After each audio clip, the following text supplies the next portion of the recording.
વચ્ચે દ્વારકાનો દરિયો બન્યો તોફાની, લોકોએ કર્યું જીવલેણ સ્નાન।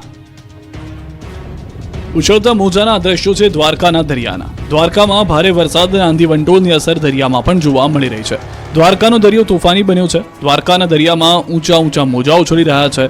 દરિયો જોખમી બની ગયો છે। તેમ છતાં ભારે બફારાથી છુટકારો મેળવવા માટે મોટી સંખ્યામાં લોકો દરિયે નાહવા પહોંચી ગયા હતા। દરિયામાં યાત્રિકો જોખમી સ્નાન કરતા નજરે પડ્યા। એટલું જ નહીં, દરિયામાં અંદર પહોંચી કેટલાક લોકો જીવલેણ સેલ્ફી લેતા હતા। જાહેર ચેતવણીના બોર્ડને પણ અવગણી યાત્રિકો જોખમી કિનારે સેલ્ફી અને સ્નાનના મશગુલ જોવા મળ્યા। ત્યારે સવાલ એ છે કે તંત્ર કેમ આ રીતે લોકોને દરિયા કિનારે જ જવા દે છે? કોઈ દુર્ઘટના સર્જાય તો આખરે જવાબદાર કોણ રહેશે? ભૂક્કા કાઢી નાખે એવો વરસાદ પડશે। 28 થી વધુ જિલ્લાઓમાં આવશે ધોધમાર વરસાદ। સૌરાષ્ટ્ર અને દક્ષિણ ગુજરાતમાં ચોમાસું બરાબરનું જામી ગયું છે। અન્ય વિસ્તારોના લોકો હજુ ચોમાસાની રાહ જોઈ રહ્યા છે। હજુ ચોમાસું જોઈએ એવું રંગ પકડી નથી રહ્યું। ત્યારે ધરતીપુત્રોએ હવે વરસાદની બહુ દિવસ રાહ જોવી નહીં પડે, કેમ કે આગામી 7 દિવસમાં ચોમાસું આખા ગુજરાતને ધમરોળી નાખશે। 24 જૂન સુધી ગુજરાતમાં મેઘરાજા સટાસટી બોલાવશે। ભૂક્કા કાઢી નાખે એવો વરસાદ પડશે। હવામાન વિભાગે આગાહી કરી છે કે આગામી 7 દિવસ વરસાદનું જોર રહેશે। અમદાવાદમાં છૂટો છવાયો વરસાદ રહેશે। 20 જૂન આસપાસ દક્ષિણ ગુજરાતમાં વરસાદ પડશે। હાલ નવસારી સુધી ચોમાસું સીમિત છે। 20 જૂન આસપાસ બરોડા, સુરત સહિત અનેક જિલ્લાઓમાં વરસાદ પડશે। 20 ઇંચ સુધી વરસાદ પડી શકે છે। સૌરાષ્ટ્રમાં ખાબકી શકે છે 16 ઇંચ જેટલો વરસાદ। દક્ષિણ ગુજરાતમાં ભૂક્કા કાઢી શકે છે વરસાદ। 15 દિવસમાં બગડાટી બોલાવી શકે છે વરસાદ। સમાચાર અરબ સાગરથી મળી રહ્યા છે। હલચલના કારણે વરસાદની સંભાવના વધી ગઈ છે। વધુ સારા સમાચાર, અરબ સાગરમાં હિલચાલ ભારે થઈ ગઈ છે। વરસાદની શક્યતા છે। અરબ સાગરમાં 2 સાયક્લોનિક સર્ક્યુલેશન સક્રિય થઈ ગયા છે। સૌરાષ્ટ્ર કચ્છ નજીક સાયક્લોનિક સર્ક્યુલેશન, કેરળ નજીક પણ સર્જાયું છે સર્ક્યુલેશન। ગુજરાતમાં 20 અને 21 જૂને થઈ શકે છે ભારે વરસાદ। ગુજરાત સહિત 7 રાજ્યોમાં થશે સાયક્લોનિક સર્ક્યુલેશનની અસર। હાલમાં જે જાણકારી છે તે પ્રમાણે આ સર્ક્યુલેશનના કારણે 20 અને 21 જૂને ભારે વરસાદ થઈ શકે છે।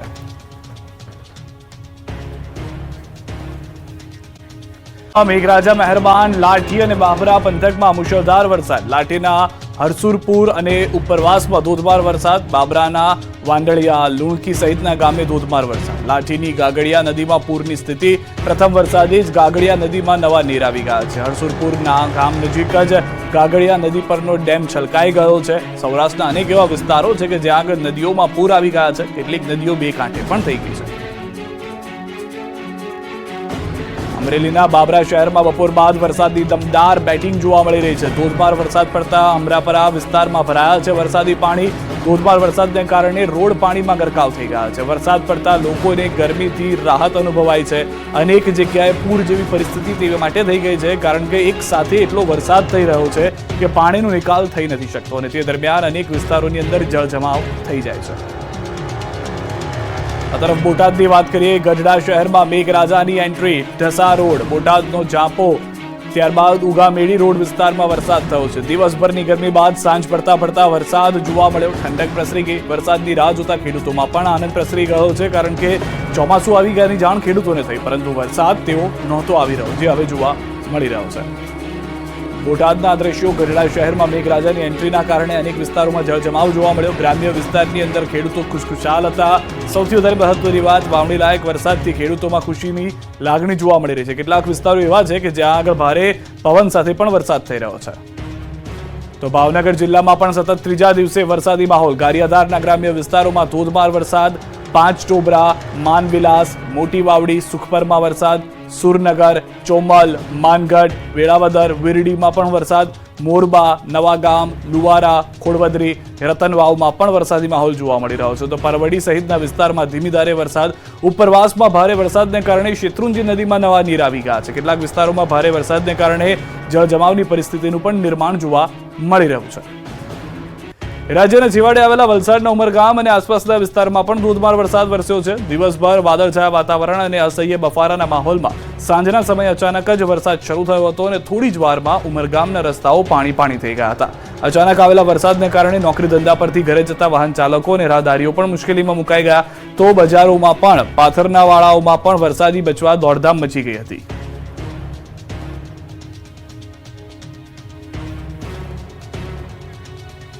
તો દ્રશ્યો આપ જોઈ રહ્યા છો, જે રીતે દક્ષિણ ગુજરાત હોય, સૌરાષ્ટ્ર હોય, મધ્ય ગુજરાત, તમામ વિસ્તારની અંદર વરસાદ જોવા મળી રહ્યો છે. ઉમરગામ અને આસપાસના વિસ્તારમાં પણ તે પ્રમાણેની પરિસ્થિતિનું નિર્માણ થઈ ગયું છે. અનેક એવા વિસ્તારો છે કે જ્યાં આગળ ભારે વરસાદને કારણે જળજમાવની પરિસ્થિતિનું પણ નિર્માણ થઈ ગયેલું જોવા મળી રહ્યું છે. ચૂંટણી પરિણામની સમીક્ષા કરવા કોંગ્રેસની મળી બેઠક, સિનિયર નેતાઓને કામે લાગવા સૂચના. લોકસભા ચૂંટણીના પરિણામની સમીક્ષા કરવા માટે કોંગ્રેસની ચિંતન બેઠક મળી હતી. ગુજરાત કોંગ્રેસ પોલિટેકનિક અફેર્સની બેઠક અમદાવાદ કોંગ્રેસ કાર્યાલય ખાતે મળી. કોંગ્રેસ પ્રભારી મુકુલ વાસનિક અધ્યક્ષતામાં મળેલી બેઠકમાં આગામી કાર્યક્રમ અંગે ચર્ચા કરાઈ. તેમજ સિનિયર નેતાઓ માત્ર ચૂંટણી પૂરતા એક્ટિવ ન રહે, હંમેશા પ્રજા સમક્ષ રહે, પ્રજાના મુદ્દાઓ ઉઠાવવા જોઈએ. આગામી સમયમાં પ્રદેશ કક્ષા અને તાલુકા કક્ષાએ ટ્રેનિંગ કેમ્પનું આયોજન કરાશે. સંગઠન વધુ મજબૂત કરવા કામગીરી કોંગ્રેસ કરશે. રાજકોટ અગ્નિકાંડ, નીટ, ખેડૂત સહિતના મુદ્દા કોંગ્રેસ ઉઠાવશે. તો કોંગ્રેસ પ્રદેશ પ્રભારી મુકુલ વાસનિકે સ્વીકાર્યું કે ગુજરાતના પરિણામો અમારી અપેક્ષા મુજબ નથી આવ્યા. ગુજરાતમાં કોંગ્રેસની ક્યાં ભૂલ રહી ગઈ છે તે અંગે સમીક્ષા કરીશું. અમે લોકોના વિશ્વાસ સંપાદિત કરવામાં સફળ નથી રહ્યા. જે રાજ્યના પરિણામ સારા આવ્યા નથી તે રાજ્યના નેતાઓ સાથે ખડગે અને રાહુલ ગાંધી બેઠક કરશે. ચોમાસાએ કરી જમાવટ, ગોંડલથી લઈને ગીર સોમનાથ સુધી વરસાદની સટાસટી. ગોંડલમાં સતત ચોથા દિવસે વરસાદે ધમાકેદાર એન્ટ્રી કરી છે. ગોંડલ અને ગામડાઓમાં સવારથી જ વરસાદે જમાવટ કરી. ગોંડલના દેરડી, કુંભાજી, સુલતાનપુર, ધુડેશ્રિયા, કમઢિયા સહિતના ગામડાઓમાં કડાકા ભડાકા સાથે વરસાદ પડતા રોડ પાણી થયા. ગ્રામ્ય વિસ્તારમાં 1.5 ઇંચથી વધુ વરસાદ ખાબકતા ખેતરોમાં પાણી ભરાઈ ગયા હતા. ભારે બફારા બાદ મેઘરાજાએ સટાસટી બોલાવતા ખેડૂતો ખુશ થયા. તો વલસાડ જિલ્લામાં વરસાદી માહોલ જોવા મળ્યો. ધરમપુર અને કપરાડા તાલુકામાં ભારે વરસાદથી નદીઓ ગાંડીતૂર બની. કપરાડાના શિલધા નજીકથી પસાર થતી ચવેચા નદીમાં પણ નવા નીર આવ્યા હતા. પ્રથમ વરસાદમાં જ નદીના પાણી થોડા સમય સુધી કોઝવે પરથી પસાર થતા જોવા મળ્યા હતા. આ બાજુ ગીર સોમનાથ વિસ્તારમાં પણ વરસાદે ધમાકેદાર એન્ટ્રી મારી છે. વેરાવળમાં ભારે વરસાદના કારણે લોકોને બફારાથી છુટકારો મળ્યો છે. આ બાજુ ધોરાજીમાં પણ મેહુલિયાએ ધબધબાટી બોલાવી. ધોરાજીમાં અસહ્ય ઉકળાટ બાદ વરસાદ તૂટી પડતા ધરતીપુત્રો ખુશ થઈ ગયા. 500 વર્ષ જૂની મૂર્તિઓ તૂટતા જૈનો લાલગુમ, પ્રતિમાઓને પુનઃસ્થાપિત કરવા સરકારનો આદેશ. પાવાગઢ મહાકાળી મંદિરના જૂના પગથિયાની બાજુમાં સ્થાપિત કરાયેલી 500 વર્ષ જૂની જૈનોના તીર્થંકર નેમિનાથની પ્રતિમાઓને પાવાગઢ મહાકાળી મંદિર ટ્રસ્ટ દ્વારા કાઢી લેવામાં આવતા સમગ્ર જૈન સમાજમાં તેના ઘેરા પ્રત્યાઘાત પડ્યા છે. શહેરમાં જૈન સમાજ લાલઘુમ થઈ ગયો છે. આ સમગ્ર ઘટનાની જાણ જૈન સમાજને થતા સુરતમાં મોટી સંખ્યામાં જૈન સમાજ એકત્ર થયો. સુરત જિલ્લા કલેક્ટર કચેરીએ સમસ્ત જૈન સમાજના ગુરુ ભગવંતો દ્વારા ધરણા પ્રદર્શન યોજી વિરોધ કરાયો. મોટી સંખ્યામાં જૈન સમાજના લોકો અને મુનિઓએ મોરચો કાઢીને ઉગ્ર સૂત્રોચ્ચાર કરી વિરોધ પ્રદર્શન કર્યું હતું. મૂર્તિ ખંડિત કરનારા તત્વો વિરુદ્ધ કડક કાર્યવાહી અને તીર્થ સ્થળની સલામતી અને સુરક્ષા જાળવવાની માંગ કરાઈ હતી. જૈન સમુદાયને સંબોધતા જૈનાચાર્યએ પાવાગઢ મંદિર ટ્રસ્ટના ટ્રસ્ટી અશોક પંડ્યા સામે નારાજગી જાહેર કરી હતી. જૈન સમાજના અગ્રણીઓએ આવેદનપત્ર આપ્યું હતું. સુરત, વડોદરા, પંચમહાલ સહિત ઠેર ઠેર આવેદનપત્રો પણ અપાયા છે. સમગ્ર મામલે પાવાગઢ ખાતે મોટી સંખ્યામાં જૈન સમાજના લોકો પહોંચ્યા. પાવાગઢમાં પણ વિરોધ વધતા જિલ્લા પોલીસ વડા પણ પાવાગઢ ખાતે દોડી આવ્યા હતા. જૈન સમાજના અગ્રણીઓની રજૂઆત અંગે યોગ્ય કામગીરી માટે ખાતરી આપવામાં આવી. પાવાગઢ મંદિરના ટ્રસ્ટીઓનો દાવો છે કે મૂર્તિઓ કોઈ પૂજામાં ન હતી. વર્ષોથી પગથિયા પર મૂર્તિઓ હતી. તોડફોડ નથી કરાઈ. મૂર્તિ કાઢતા સમયે ખંડિત થઈ હોવાનો દાવો કર્યો. તો વડોદરા જૈન સમાજે જૈન મુનિની આગેવાનીમાં કલેક્ટરના ઘરે જઈ આવેદનપત્ર આપ્યું. સમગ્ર મામલે જૈન સમાજે કલેક્ટરના ઘર બહાર સૂત્રોચ્ચાર પણ કર્યા. જો કોઈ પગલાં નહીં લેવાય તો વડોદરાથી પાવાગઢ પગપાળા રેલી કાઢવાની ચીમકી સાથે જૈન સમાજે વિરોધ પ્રદર્શન કર્યું હતું. પાવાગઢમાં બનેલી ઘટનાની અસર હવે અમદાવાદમાં પડી. ઘટનાને પગલે જૈન સમાજમાં નારાજગી વ્યાપી. ધારાસભ્ય કાર્યાલય બહાર જૈન સમાજના લોકોના સૂત્રોચ્ચાર જોવા મળ્યા. જૈન સમાજનો વિરોધ વધતા સરકાર એક્શનમાં આવી અને મૂર્તિઓને ફરી સ્થાપિત કરવાનો આદેશ અપાયો. હર્ષ સંઘવીએ કહ્યું કે મૂર્તિઓ ફરી સ્થાપિત કરવા સરકારે સૂચના આપી છે. જે બાદ જૈન સમાજ, વહીવટીતંત્ર અને મંદિરના ટ્રસ્ટીઓની બેઠક મળી. બેઠકમાં જૈન સમાજની માંગણી સ્વીકારાતા હાલ પૂરતું સમાધાન થયું. પ્રતિમા જેમ હતી તેમ ફરી સ્થાપિત કરવાની માંગણી સ્વીકારવામાં આવી. મંદિર ટ્રસ્ટ દ્વારા માંગણી સ્વીકારાતા સમાધાન થયું હતું. સારા સમાચાર છે. અમરેલી પંથકમાં વરસાદ થયો છે. સૌરાષ્ટ્રની અંદર અનેક વિસ્તારોમાં વરસાદ હજી પણ યથાવત રહેશે તેવી પરિસ્થિતિ. સૌરાષ્ટ્રમાં જામી ગયું છે ચોમાસું. એમાં પણ અમરેલી અને ભાવનગર પંથકમાં વરસાદ સટાસટી બોલાવા લાગ્યો છે. ત્યારે અમરેલીના લાઠી શહેર અને ગામડાઓમાં ભારે વરસાદ પડ્યો. સતત ચોથા દિવસે સુસવાટા મારતા પવન સાથે તોફાની વરસાદ પડ્યો. બપોર બાદ અચાનક વાવડી લાયક વરસાદથી ખેડૂતોમાં ખુશીની લહેર છવાઈ. કડાકા ભડાકા સાથે વરસાદના આ દ્રશ્યો છે સાવરકુંડલા, લાઠી અને લીલિયાના.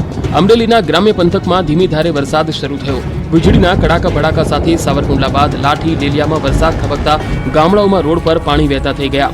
આ બાજુ ભાવનગર જિલ્લામાં પણ મેઘરાજાએ મંડાણ કર્યા.